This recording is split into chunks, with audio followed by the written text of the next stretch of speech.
Assalamualaikum warahmatullahi wabarakatuh. Halo teman-teman. Jadi di sini saya akan sedikit mereview buku tentang atau yang berjudul Kesatria Tanpa Zira. Ya. Jadi buku ini aku dapat itu bukan beli atau apa namanya, apalagi ngambil punya orang ya, enggak. Jadi aku dapat buku ini tuh hasil dari aku pinjam di perpustakaan SMA Negeri 4 Malang. Jadi saya akan sedikit, nggak terlalu banyak, mereview atau sedikit sedikit menceritakan lah apa yang aku rasain setelah baca buku ini, apa yang aku rasain, apa yang akan aku lakukan setelah baca buku ini, apa yang aku bisa contoh dari buku ini, dan gimana sih isi bukunya ya. Itu pasti teman-teman akan sedikit mungkin penasaran kan sama buku ini. Jadi aku bakal nge-reviewin ke teman-teman semua gimana isi dari si buku ini. Jadi buku ini tuh berjudulkan Kesatria Tanpa Zira, yang diterbitkan dan diproduksi oleh Cakrawala Yogyakarta ya teman-teman ya. Jadi isi dari buku ini tuh kisah tentang seorang guru muda di sebuah kampung. Ia tak menyerah, dia tuh nggak pernah menyerah atas ketidakadilan di lingkungannya dan menjadi teladan karena keberaniannya mengubah lingkungannya menjadi lebih baik. Dalam proses itu sang guru muda juga berhasil mengubah dirinya menjadi pribadi yang lebih baik. Jadi bisa disimpulkan sedikit mungkin ya dari apa yang tadi saya bicarakan ke teman-teman. Kalau ini buku tuh menceritakan seorang guru muda. Mungkin kalau bisa saya bilang ini guru honorer ya, soalnya dari ceritanya tuh guru honorer teman-teman. Jadi dia tuh berpindah-pindah, kayak sebenarnya bukan berpindah sih, kayak dia tuh suka mencari hal baru lah di dalam cerita di buku Kesatria Tanpa Zira ini. Awalnya waktu aku ceritain sedikit teman-teman, awalnya aku kira tuh Kesatria Tanpa Zira itu kan di sini kan gambarnya tuh orang dewasa sama anak-anak ya. Nah awalnya aku mikir tuh ini Kesatria Tanpa Zira lah, aku itu identik sama kayak orang tua mungkin ya. Ini menceritakan seorang bapak atau seorang ibu yang hidup sendirian dengan anaknya, dengan susah payah dia harus bisa menghidupin anaknya. Jadi dibuatlah cerita dalam novel ini. Awalnya kayak gitu teman-teman, tapi setelah aku baca awalnya tuh seru sih awalnya. Kalau menurutku ya, kan menurut orang masing-masing. Kalau menurutku seru, soalnya di sini ada part yang apa namanya ini, kayak tema mungkin atau judul. Kan di sini banyak judul gitu loh, di dalamnya itu banyak judul. Nah ini waktu aku baca yang Sahabat Unik ini, menurutku ini awalan dari buku yang seru gitu ya. Jadi di Sahabat Unik itu dia tuh menceritakan tentang tinggal berdua sama ayahnya, dan di sini tuh menceritakan dia itu hidup sendirian tanpa ibunya. Dan dari buku novel ini kita juga banyak bisa mengambil pelajaran, sama kita juga bisa menjadikan cerminan gaya hidup kita.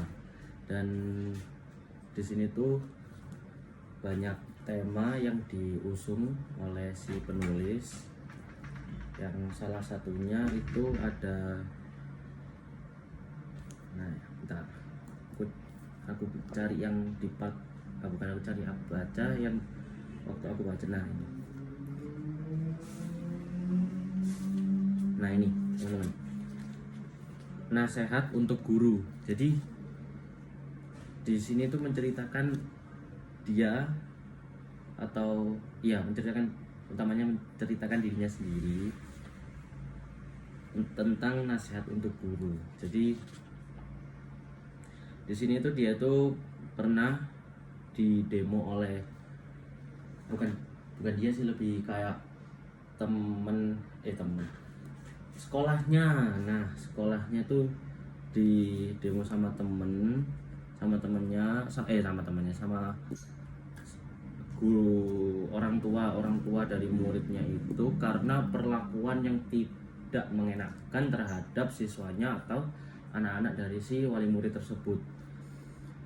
Di situ awalnya aku mikirnya tuh kayak, oh ini mungkin kayak menganak emaskan satu anak atau beberapa anak gitu ya. Tapi ternyata nggak, teman. Jadi di sini tuh ada salah satu siswa yang membuat kesalahan lah. Namanya anak masih SD itu kan ya, bahkan kita sendiri kan tidak luput dari kesalahan, apalagi masih anak-anak ya teman-teman. Jadi apa ya, kayak kerasa banget gitu loh. Kalau aku jadi siswanya tuh pasti bakal marah, tapi di kondisi kayak gitu kita sebagai siswa kan nggak bisa frontal atau berbuat semena-mena terhadap guru, apalagi itu guru adalah orang yang mengajarkan kita membaca, menulis dan lain-lain. Jadi dia tuh didemo oleh wali murid, dan bahkan dia tuh sampai dipanggil ke ruang kepala sekolah, teman-teman. Itu keren ya. Jadi dia tuh sampai dipanggil ke ruang kepala sekolah. Jadi di sekolah itu tuh ada dua orang guru baru. Yang satu namanya Pak Hilman. Pak Hilman itu adalah orang tokoh utama dari buku ini. Yang satunya itu Pak Syukron. Jadi dua guru baru ini, Pak Hilman sama Pak Syukron tuh dipanggil tuh ke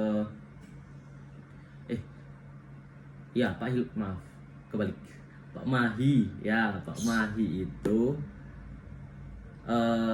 tokoh utama dari Kesatria Tanpa. Kalau Pak Hilmannya itu kepala sekolah. Dan Pak Syukron itu teman dari Pak Mahi yang sama-sama guru baru di sekolah tersebut. Jadi di sini tuh Pak Hilman tuh memanggil si Pak Syukron sama Pak Mahi. Maaf teman-teman, panas banget anjay. Ya, jadi di sini tuh dipanggil ke ruang kepala sekolah tentang permasalahan tersebut. Jadi diselesaikanlah, dibicarakan, didiskusikan dari tiga orang tersebut, Pak Hilman si kepala sekolah, dua guru muda baru di sekolah tersebut. Lalu Pak Mahi itu sempat kaget, teman-teman. Jadi kayak sempat kaget, loh kok saya dipanggil ke ruang kepala sekolah, kan saya nggak ngapa-ngapain, kayak gitu, kayak merasa tidak bersalah.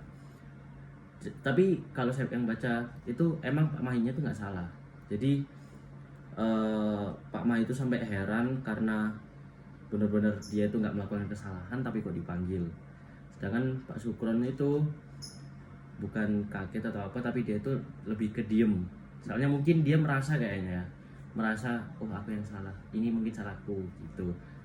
Pak Mahi yang nggak tahu apa-apa juga dipanggil, jadi dia bingung, teman-teman. Jadi kayak wah gitu loh, kayak kenapa aku dipanggil, kan aku masih guru baru.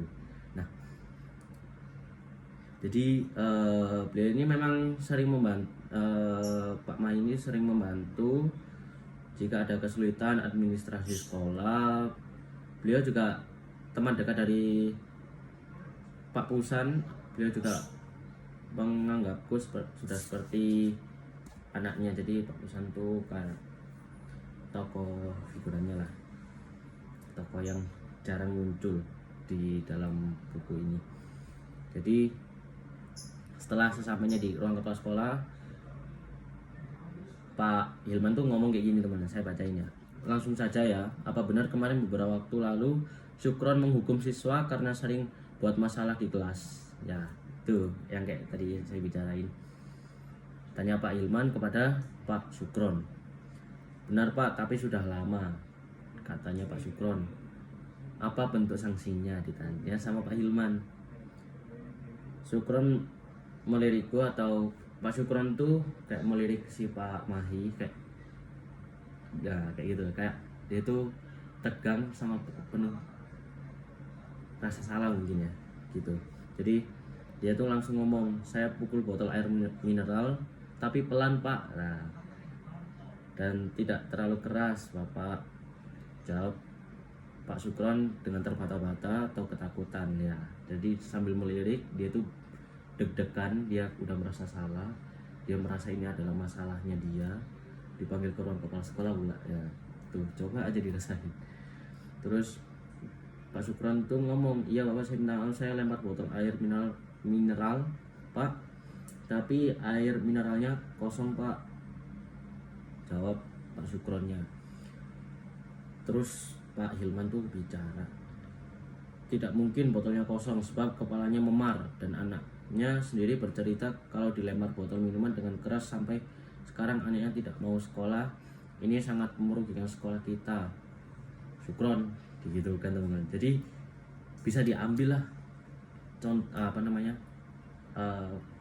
dari cerita ini tuh kayak sekarang di zaman mungkin kalau di zaman dulu banyak ya teman-teman.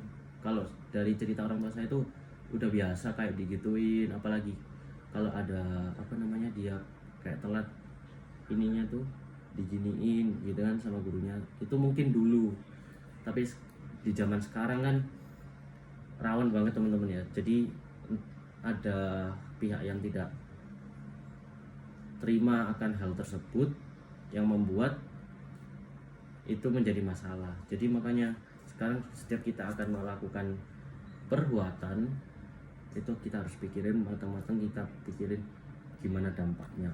Soalnya kalau kita gerusa-gerusu atau semena-mena terhadap suatu masalah kecil, itu kan namanya anak kecil ya, itu kita harus bisa kayak membimbing lah, kita harus membimbing kayak gitu lah. Jadi yang bisa kita ambil dari cerita Kesatria Tanpa Zina ini tuh, jangan berlaku semena-mena dengan jabatan yang ada, dan kita harus bisa membimbing teman kita atau adik kita atau siapapun itu dengan benar, dengan tanpa kekerasan, apalagi itu masih anak kecil gitu teman-teman.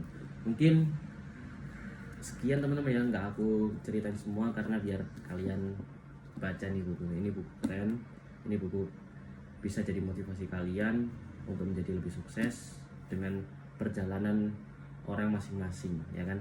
Oke, terima kasih. Saya Muhammad Antoni Rizky Darmawan, kelahiran Malang tahun 2005. Mohon izin, terima kasih udah mau nonton video saya, udah mau nonton review saya. Mungkin sekian sih, terima kasih.